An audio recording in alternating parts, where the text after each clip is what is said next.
नमस्कार दोस्तों, मेरे YouTube चैनल पर आपका स्वागत है। दोस्तों, आज डंकनी सिद्धि में मंत्र विधि विधान देवत हूँ। जैन भाई ला डंकनी सिद्धि करना है, मैं जिसने प्रयोग बताऊँ उसने करना है।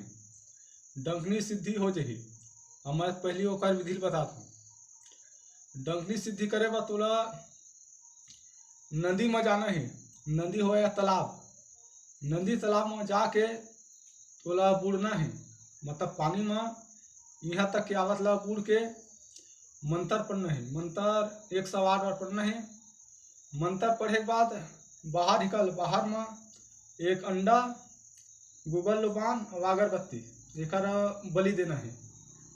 रोज इसने 21 दिन तक लगातार करना है। जाना है पानी में बूढ़ के मंत्र पढ़ ले। मंत्र पढ़े के बाद बाहर निकल, बाहर निकले के बाद गूगल लुबान से आहुति दे और एक अंडा के बलि दे। 21 दिन में 21 अंडा लगी। अपना प्रयोग करबे ओकर बाद डंकनी है तो शरीर में आके चालू हो जाही।